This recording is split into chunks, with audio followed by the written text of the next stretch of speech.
kulanti wanaagsan oo wacan daawadayaal meel kastoo aad dunida ka joogtaan waa 13 bisha 7 2024 halkani waa Brit Somali TV magacaygu waa Cabdixafiid Maxamuud Jaamac barnaamijkan gabi ahaanba waxaynu ku eegaynaa ninka dhalinyarada ee Carbeed ee sida la yaab kale u difaacay shacabka reer Carbeed gaar ahaan kuwa reer Falastiin ee 80 sano la soo dhaafay xaaladda adag wajahayay waxa uu ka qayb qaadanayaa dooda caanka ee ka dhacda OxfordUnion oo saacadihii la soo dhaafay qayb ka mid ah halkan aan idinkaga soo daynay qaybtan si gaar ayaanu idinkugu soo xulnay ninkan waa nin rapper ama kuwa musicianka weeye stage namekiisana waxaa la yidhaahdaa Lowkey ilaa iyo haatan waxa uu ololaya qadiyadda shacabka reer Falastiin doodan siday u dhacday aynu dul istaagno waan soo dhaweynaa meel kastoo dunida ka joogtaan waana kan recent polls. What does it say? 91% of respondents of the poll carried out in Arabic-speaking societies said that Israel was the greatest threat to their security. That's 91% of respondents. 87%. halka waxaan rabnaa inaan la dul istaagno daawadayaal dooda ciwaankeedu waxay tahay shacabka reer Falastiin ma wadamada Carbeed ayaa meesha maanta ay yaalaan dhigay mise wadamada Carbeed dad ka baxsan ayaa ka shaqeeyay marka diiradda waxa lagu saarayaa wadamada Carbeed inay Falastiin la gooyeen shacabkooda dhibaato u geysteen qadiyadoodii ay markaas ka danaysteen iyo in kale ninkan game-ka la ciyaaraya ayuu fahansan yahay wuxuuna kala qaadayaa xukaamta wadamada Carbeed iyo shacabka Carbeed dhageyso soo doodo sida 7% of respondents said that they would oppose their countries recognizing Israel on a diplomatic basis. 77% of them said that the Palestinian cause concerns all Arabs and not the Palestinian people here. So let's be absolutely unambiguously clear.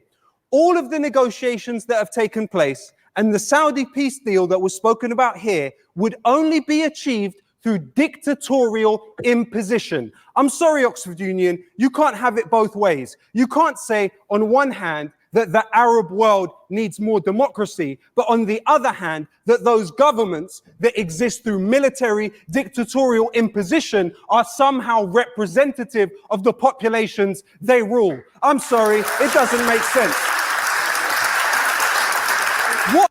in kan qodobka uu soo xigtay qodob aad u culus weeye waxaadna ka arkaysaan reactionka ama falcelinta dadka fagaarahan ku sugan oo ah markaas arday jaamacadeed iyo khubaro kale oo la isu keenay marka hore waxa uu soo xigtay daraasooyinkii ugu dambeeyay shacabka Carbeed meel kastoo ay joogaan iyo wadan walba ay ku nool yihiin gaar ahaan gudaha Carabta wadamada Carbeed in ay markaas taageersan yihiin shacabka reer Falastiin iyo qadiyadooda ayna u arkaan arrin masiiri ah oo noloshooda iyo siyaasadooda qayb ka mid ah waxa uu yiri Oxford isku mehelaysaan laba arrimoodba inaad tiraahdaan wadamada Carbeed madaxdooda ayaa Falastiin meeshaas dhigtay aadna ka raali noqotaan in ay markaas noqdaan mas'uuliyiin ama xukaam ayagu markaa dictatorada qoriga caaladiisa ku xukuma haddana aad shacabka Carbeed ku tiraahdaan idinka ayaga idinka mas'uul oo idin hadli kara iskuma heli kartaan ayuu yiri oo ninkan dictatorka ayuu dul saaran anagu waxaan rabna kama turjumi karo oo shacabkii daraasadii laga sameeyay ayuu soo bandhigay I hope inaad ila socotaan waa mahadsantiin mar kale. What are the main points that people that responded to this poll have with the Palestinian cause? They say, number one, Article 11, UN Resolution 194. The Palestinians have the right to return home. It is affirmed again and again and again. dadka daraasadan laga sameeyay waa maxay waxa ay Falastiiniyiinta oo tacaadufayaan oo la daqlanayaan qaramada midoobay qaraaradeeda ayay ku qoran tahay oo lagu celceliyay in fara badan shacabka reer Falastiin ee 1948kii guryahooda laga qaxiyay in ay xaq u leeyihiin inay ciidoodii iyo dhulkoodii iyo dhaxalkii awoowayaasheed ku soo noqdaan reactionka qolka ka dhacay ayaa idinku filan soo meesha xaaladdu marayso mar kale aynu sii dayno. What else do they say? They say that when they see Palestinians trying to return home, 70% of the population of Gaza are refugees. When they try to return home and are targeted in complete violation of Protocol 1 amendment of the Geneva Conventions, they see Palestinians being prevented from returning to their homes, being prohibited under the Apartheid Convention and the Rome Statute of the International Criminal Court. And it's in fact Human Rights Watch made absolutely clear that the people on the Great March of Return were not armed. However, what else do people in Arabic-speaking societies say? They say that UN Resolution 3246 makes absolutely clear that the Palestinians have the right to armed resistance as an occupied people. What? halkaan looma sacabin laakiin wuxuu yiri inaan dul istaagno waa daruuri wax badan buu ka hadlay laakiin qodobka u dambeeya waxa uu leeyahay waxa ay shuruucdu ay qoraysaa dadka la haysta inay xaq u leeyihiin inay isdifaacaan oo hub ay qaataan laakiin qof sacabiye ma jiro waa maxay sababtu idinka ayaa ra'yigiina hoos nagula wadaagi doona aynu ku soconno. Would we say that the British mandate, being the author of the apartheid reality that the Palestinians live under now, when we look at this fact that the United States giving $3.3 billion in aid to Israel in 2019, this year, and $38 billion over a decade, would it be conceivable for us to use such reductive phrases as the Anglo-Saxon world has failed the Palestinians? No. waxa uu haatan tusaale u soo qaadanayaa in la yiraahdo wadamada Carbeed ayaa Falastiin meesha maanta dhigay in la yiraahdo marka uu Mareykanku dhaqaale siiyo Ingiriisku oo ahaa Balfour Declaration dadkii saxiixay ee gundhiga u ahaa malaayiin lacagana Mareykanku uu siiyo ma dhihi karnaa ayuu yiri dadka Anglo-Saxon-ka la yiraahdo European-ka dadka cad Caucasian-ka ayaa ka masuula ma oran karnaa dhibaatada socota. haatan waxa uu gudbayaa dhinaca kale iyo Yurub tusaale kale ayuu soo qaadanayaa ninkaanu waxa uu ka soo shaqeeyay shaqadiisii guriga waxa uu ka hadlay wuu ogyahay doodaana wuu soo diyaar garoobay waxa intaas u dheer asagu waa Carab oo si gaar ah oo la dhaqanaya walaalihiis Carbeed haday Gaza ahaan lahayd iyo haday ahaan lahayd markaas gudaha daanta galbeed la haysto si kastaba ha ahaatee motivation gaar ah ayuu leeyahay oo ka duwan dadka meesha yimid It wouldn't. When we look at the billions worth of trade which exists between the state of Israel and the EU, when we look at Avigdor Lieberman even suggesting that Israel joins the EU, and even Berlusconi when he was leading Italy saying Israel should join the EU, would we ever say the European world has failed the Palestinians? No, we would not. The other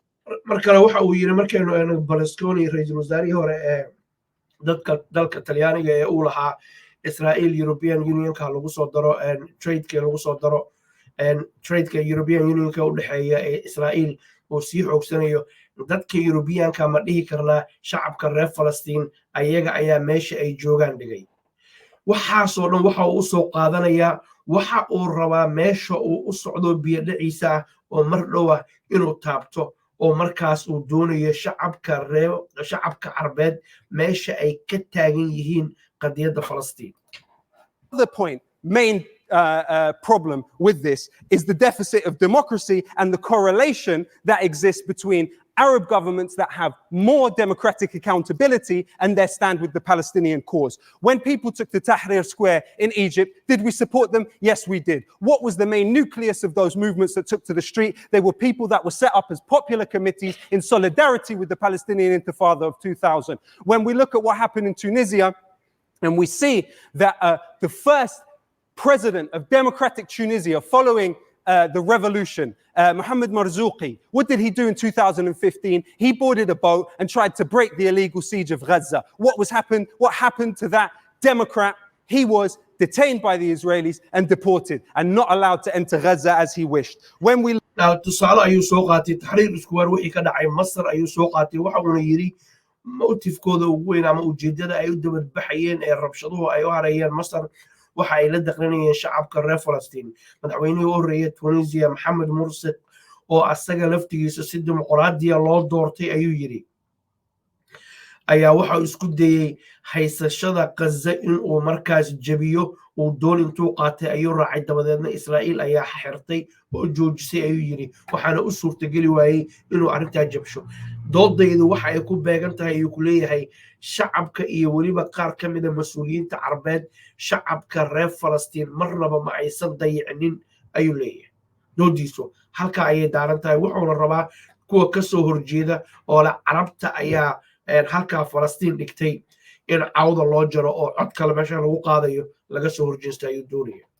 Look at the democratically elected government in Egypt. What was their stance in 2012 when Israel were bombing a defenseless population? They sent the Prime Minister of Egypt at that time, Hisham Kandil, to stand in solidarity with the Palestinian people. There were over 14 sabotage operations against the gas pipeline going from Egypt to Israel. 40 to 50% of Israel's gas came from Egypt at that time. And it was sabotaged. By who? By Egyptian citizens who said, you know what? We don't want to sell gas to Israel, actually. That's our democratic will.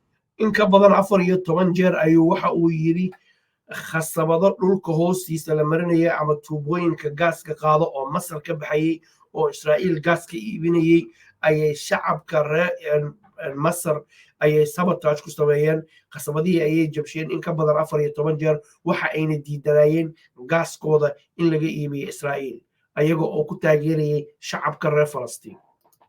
And the democratically elected government at that time cut off that pipeline, and still to this day, it does not run. You know why? Because these types of relations between Israel and Arabic-speaking states can only be achieved through dictatorial military imposition. That's the truth of the matter, whether you like it or not, it's just what it is. So we look... khasabadahaas waxa uu sheegay ilaa iyo haatan xilliga barnaamijka la duubay inaysan haba yaraatee aysan shaqaynaynin oo dowladda Masar go'aankaas ay qaadatay khasabadihii gaaska loogaga iibin lahaa Israa'iilna halkaas ay ku joogsadeen.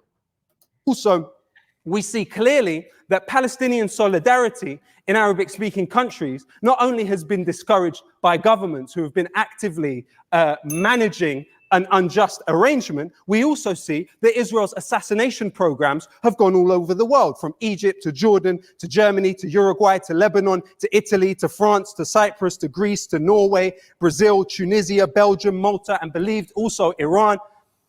How is it possible that solidarity with Palestinians can be discouraged to such an extent? It doesn't happen in a vacuum. And as I said before, these governments that are dictatorships are not representatives of the people. And the third major problem with this premise is when using the word failure, you assign a level of nobility to the intention of those who have been carrying out these negotiations with very, very limited levels of legitimacy. And that is, of course, a problem. What's the reality on the ground? 440 Israeli colonies in the West Bank, over 500.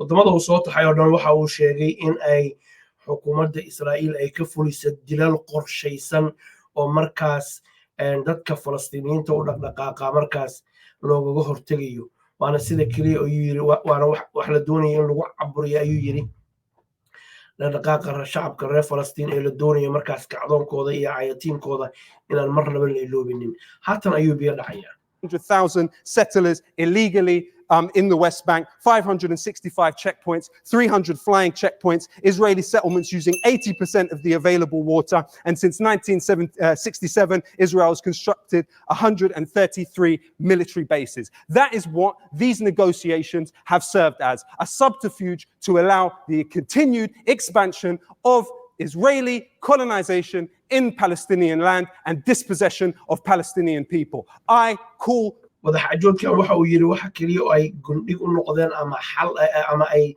saxeen oo kaliya inay Israa'iiliyiintu dhul fara badan ay dhistaan bal biyihii dhulka ku jiray 80% ayaga isticmaalaya ayuu yiri meesha 20% na Falastiiniyiintu ay leeyihiin xaaladana waxa uu ku qiyaasay in ay markaas dhul fara badan sii dhisanayaan iyo xarumo military oo fara badan oo markaas ay doonayaan inay shacabka reer Falastiin noloshooda controlaan checkpointiya haday aan lahayn iyo waliba kuwa kale ee markaa militariga ee markaas wax lagu controlada markaa dadka lagu kala xiro ee loo yaqaan apartheid ko kale completely unambiguously for you to very clearly reject this motion, because you are not just condemning the government of Saudi Arabia or these dictatorships around the world, you are actually condemning the person who opens up their home to the Palestinians, who supports the Palestinians, who loves them.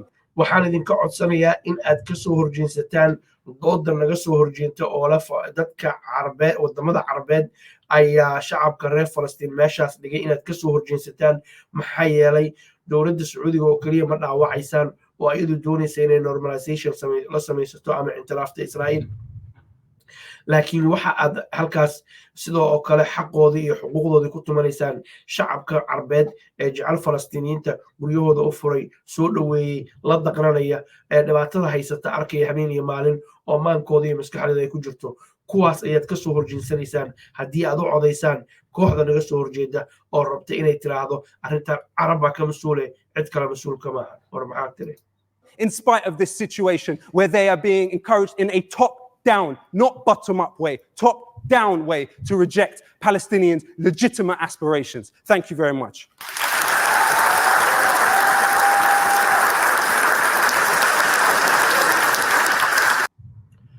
kaas daawdeer wuxuu ahaa low-key nin raabaro weeye caana ka ah markaas dalkan Ingiriiska uu degan yahay iyo caalamka oo dhan mar walbana wuxuu u ololeeyaa qadiyadda shacabka reer Falastiin ayuu aad iyo aad ugu ololeeyaa hadda hees ayuu soo saaray toddobaadkan aan ku jirno waxaa xusid mudan muuqaalkan haddaan idinla wadaagnay Oxford waxa ay duubtay 5 sano ka hor maanta ayaad moodaa in la duubay waana sababtaan idinkugu soo xulnay nuxurka ku jira hoos ayaan idinkugu soo qaban doonaa si aad markaas u aragtaan doodihii kala duwanaa oo dhacay ciddii waqti haysata dhowr qof oo kala duwan ayaa doodaysa waxna la isku lama harayo waa idinkaga mahadcelinaa waqtigiina qaaliga daawadayaal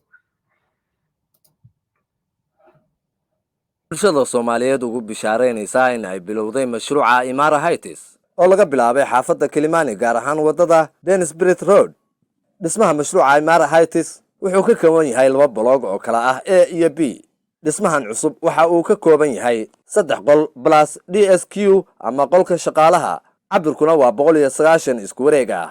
4 qol plus DSQ ama qolka shaqaalaha, cabirkuna waa 280 isku wareeg ah. 5 qol oo duplex plus DSQ ama qolka shaqaalaha, cabirkuna waa 320 isku wareeg ah.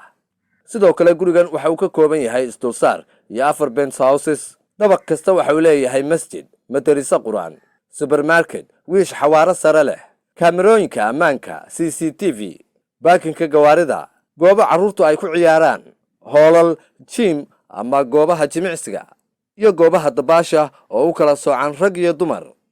wixii faahfaahin intaa dheer waxaad kala xiriiri kartaa telefoonada shaashada kaaga muuqda.